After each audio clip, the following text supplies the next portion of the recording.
باقی آپ دل میں بھی اللہ کا ذکر کریں. سر وہ بڑی پرسوز حدیث ہے بخاری اور مسلم کی. نبی علیہ السلام نے فرمایا کہ اللہ تعالیٰ فرماتا ہے، یعنی حدیث قدسی ہے، فرمان اللہ کا ہے نبی علیہ السلام کی زبانی،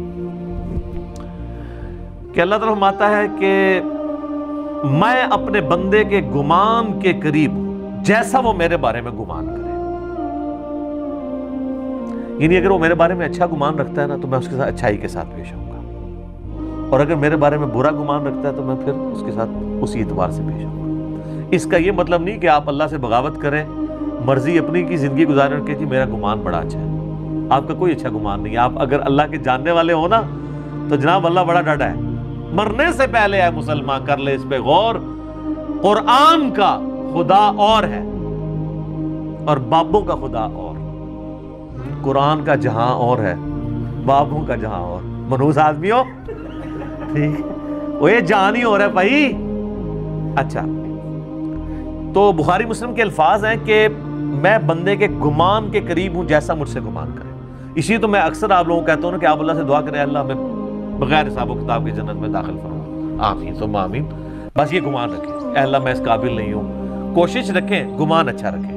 اچھا، پھر بخاری مسلم کی اس حدیث کے آگے الفاظ ہیں کہ جب میرا بندہ مجھے دل میں یاد کرتا ہے نا میں اسے دل میں یاد کرتا ہوں، اور جب وہ کسی مجلس میں اوپنلی مجھے یاد کرتا ہے تو میں اس سے بہتر مجلس فرشتوں کی مجلس میں اسے یاد کرتا ہوں. سبحان اللہ.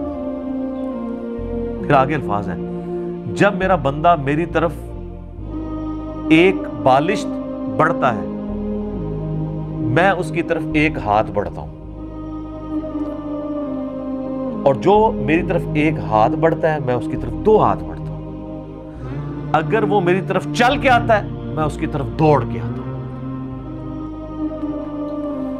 تو یہ اللہ تبارک و تعالیٰ نے پروٹوکول انسان کو دیا. اور مسلم شریف میں آگے الفاظ ہیں کہ پھر وہ میری بارگاہ میں اگر اس حال میں پیش ہوا کہ اس نے میرے ساتھ کسی کو شریک نہ ٹھہرایا ہوا تو میں اس قدر مغفرت کے ساتھ اس کے ساتھ ملاقات کروں گا. بڑی بات ہے. اور ترمذی میں الفاظ ہیں کہ اگر میرا بندہ زمین و آسمان گناہوں سے بھر دے، سر اس سے زیادہ کوئی نہیں کر سکتا نا گناہ، اور اس نے شرک نہ کیا ہوا نا تو میں اس کے ساتھ مغفرت کے ساتھ پیش آؤں گا. اچھا، اس سے بعض لوگ یہ سمجھتے ہیں بس شرک نہ کرو اور جو مرضی کرو. سر نماز چھوڑنا بھی شرک ہے. نماز چھوڑنا کس کی پیروی اور عبادت ہے؟ شیطان کی. تو شرک کر دیا آپ نے. ڈاکٹر سراج صاحب ایک جملہ بولا کرتے تھے، میں کہتا ہوں نہیں وہ گولڈن کوٹ ہے ان کا.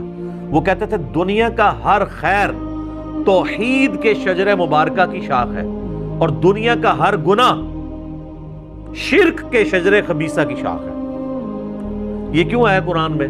افرائیت من اتخذ الہہ ہوا. اے نبی اس شخص کو دیکھا جس نے اپنی خواہش نفس کو اپنا خدا بنا لیا. جو بندہ فجر کے وقت اپنی نیند چھوڑ کے اٹھتا نہیں ہے نا اس نے نیند کو اپنا خدا بنا لیا، گویا کہ وہ اس درجے میں شرک میں مبتلا ہو گیا. اسی تو ابراہیم علیہ السلام کو کہا گیا ہے وَمَا كَانَ مِنَ الْمُشْرِكِينَ. ایک کہنے نو بڑی چھوٹی گل ہے، اسی بھی سارے دعویٰ کرنے جی مَا كَانَ مِنَ الْمُشْرِكِينَ میں ہم بھی ہیں. نا جناب، ابراہیم علیہ السلام ایسے پکے مواحد تھے کہ اگر بیٹی کی قربانی کی باری آئی تو اس کو ذبح کرنے کے لیے تیار ہو گئے.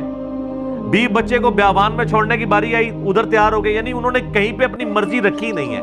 اس لیے اللہ نے ان کو کہا کہ وَمَا كَانَ مِنَ الْمُشْرِكِينَ. ورنہ سے اللہ فضل لکھاں دے تو اتنے بھی مواحد مل جان گے، پر ابراہیم والا مواحد نہیں ملے گا. جو وَمَا كَانَ مِنَ الْمُشْرِكِينَ کی ڈگری ہے وہ یہ ہے کہ انہوں نے کسی معاملے میں نفس کو آگے نہیں رکھا. تو سر یہ آپ کو کروڑوں میں بھی ایک ملنا مشکل ہو جائے گا.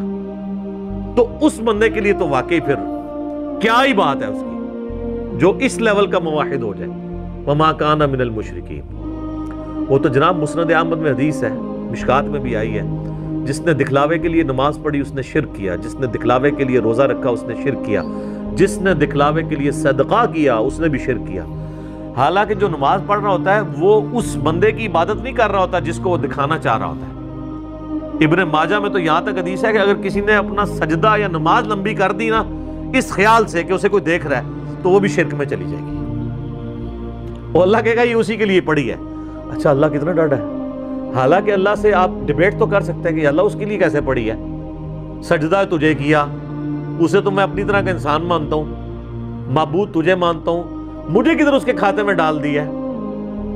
ہاں اگر اسے ریاکاری کی ڈیفینیشن پتا ہوگی نا اور اللہ تعالیٰ کا غیرت مند ہونا پتا ہوگا نا تو اللہ سے بڑا غیور کوئی نہیں ہے۔